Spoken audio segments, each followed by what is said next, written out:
કરવી છે અમદાવાદના શેલા વિસ્તારની, જ્યાં પણ ભારે વરસાદ બાદ જળબંબાકારની સ્થિતિ અત્યારે છે। શેલા વિસ્તારમાં કમર સુધીના પાણી ભરાતા જનજીવન ખોરવાયું છે। અનેક સોસાયટીઓના બેઝમેન્ટમાં પણ વરસાદી પાણી ઘૂસી ગયા છે।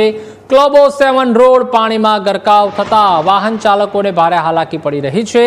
સ્થાનિક વિસ્તારોમાં પાણીના નિકાલ માટે તંત્ર દ્વારા કામગીરી હાથ ધરાઈ છે। તો અમદાવાદનો આ શેલાનો વિસ્તાર છે, જ્યાં આપ જોઈ શકો છો કે ટ્રેક્ટર લઈને નીકળવાની ફરજ પડી છે, કારણ કે તમારા સામાન્ય 2 વ્હીલર કે 4 વ્હીલર અહીંયા ચાલે તેવી પરિસ્થિતિ નથી। આમ કહેવામાં આવતો હોય છે પોશ વિસ્તાર, વીઆઈપી રોડ આવેલો છે, સુપર પોશ એરિયા અહીંયા ગણવામાં આવે છે।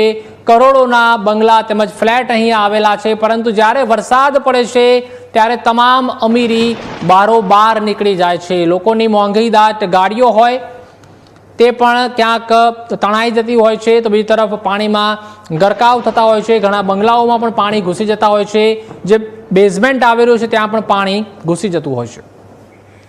વધુ માહિતી માટે સંવાદદાતા જયેશ આપણી સાથે જોડાઈ ચૂક્યા છે। જયેશ, અમદાવાદનો જે આ શેલા વિસ્તાર છે, વીઆઈપી રોડ આવેલો છે અને ખાસ જે પોશ એરિયા આને ગણવામાં આવે છે, કરોડોના ફ્લેટ તેમજ બંગલાઓ પણ અહીંયા આવેલા છે, પરંતુ સ્થિતિ દર વર્ષે અહીંયા જયેશ આ જ જોવા મળતી હોય છે કે જ્યારે પણ વરસાદ વરસતો હોય છે ત્યારે રોડ રસ્તાઓ પર નદીઓ વહેતી હોય છે અને લોકોને પણ ભારે હાલાકીનો સામનો કરવો પડતો હોય છે। હાલ શું સ્થિતિ?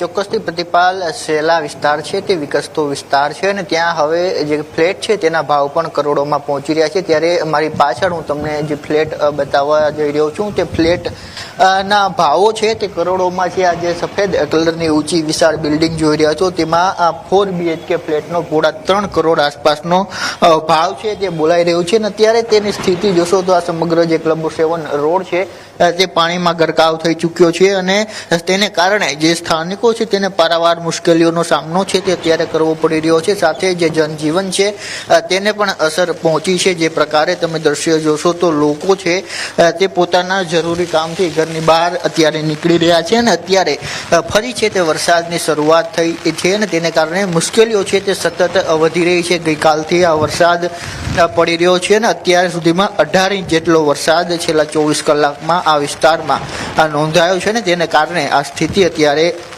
ઉદ્ભવી છે। લોકો છે તેઓને જરૂરી કામથી બહાર નીકળવું પડી રહ્યું છે, તો કેટલાય લોકો જે શાકભાજી છે તે લેવા માટે ઘરની બહાર નીકળી રહ્યા છે। ત્યારે આ સમગ્ર રોડ છે કે જ્યાં કમર સુધીના પાણી છે તે ભરાયેલા છે અને તેને કારણે અહીં લોકોને મુશ્કેલી પડી રહી છે। સાથે આ રોડ ઉપર ગટરના છે તે કામ પણ ચાલી રહ્યા છે, તેને કારણે પણ કેટલી જગ્યાઓ ઉપર ખાડાઓ પડવાની પણ ઘટનાઓ છે તે જોવા મળી રહી છે। સાથે વાહન વ્યવહારને પણ આમાં અસર છે તે થઈ છે અને તેને કારણે લોકોને ખાસ તો મુશ્કેલી પડી રહી છે। અહીં આસપાસના જે રેસિડેન્સ વિસ્તાર આવેલા છે તેના બેઝમેન્ટ સુધી પાણી પહોંચ્યા છે અને તેમાં પણ કારો છે તે ડૂબેલી જોવા મળી રહી છે, એટલે નુકસાની છે તેના દ્રશ્યો પણ હવે સામે આવી રહ્યા છે। ત્યારે ફરી એક વખત વરસાદની શરૂઆત થઈ છે ને તેને કારણે લોકોની જે મુશ્કેલી છે તે વધે એ પ્રકારના શક્યતાઓ જોવા મળી રહી છે। સાથે વાત કરવામાં આવે તો ગઈકાલથી જ્યારથી આ વરસાદ અહીં પડ્યો છે ત્યારબાદ ન તો કોઈ અધિકારી છે તે અહીં જોવા મળી રહ્યા છે કે ન તો કોઈ નેતાઓ છે તેમની હાજરી અહીં જોવા મળી રહી છે। સ્થાનિકોમાં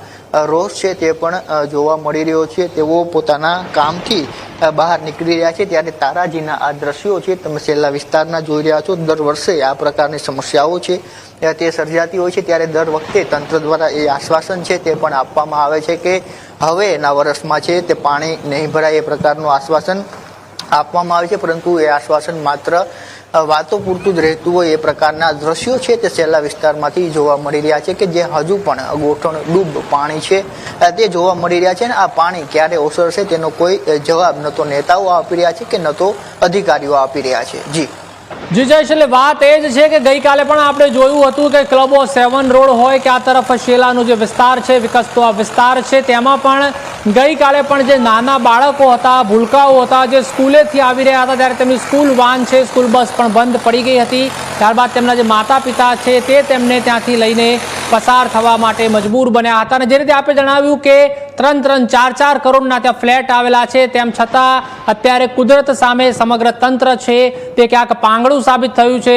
જ્યારે પણ લોકો ફ્લેટ કે મકાન લેતા હોય છે ત્યારે ટેક્સ ચૂકવતા હોય છે અને એના વગર પણ જ્યારે બજેટ હોય છે તે કરોડોના ફાળવી દેવામાં આવતા હોય છે, પરંતુ જ્યારે સુવિધાની વાત આવે જયેશ, રોડ, રસ્તા, ગટર, વીજળીની વાત આવે ત્યારે દર વર્ષે ચોમાસામાં આ જ નગ્ન સત્ય સામે આવે છે કે ભલે તમે લાખો રૂપિયાનો ટેક્સ ચૂકવો પરંતુ વરસાદમાં તો આ જ સ્થિતિ થવાની છે.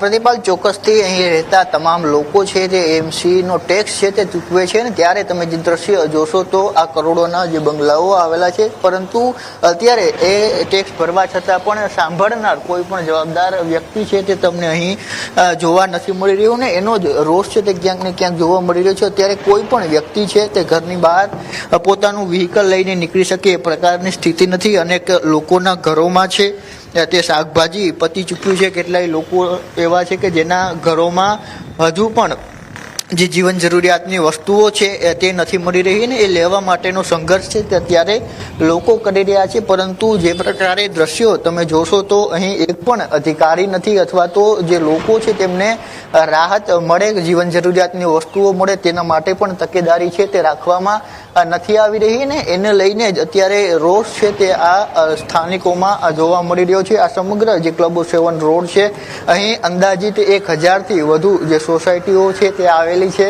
અને તેમ છતાં પણ કોઈ પણ લોકોની કાળજી લેવા માટે એક પણ વ્યક્તિ છે તે અહીં નથી પહોંચી રહ્યું અને તેને લઈને જ રોષ જોવા મળી રહ્યો છે. સમગ્ર રોડ છે તે પાણીમાં જળમગ્ન થઈ ચૂક્યો છે. ગાડીઓ છે તે પણ નથી ચાલી રહી.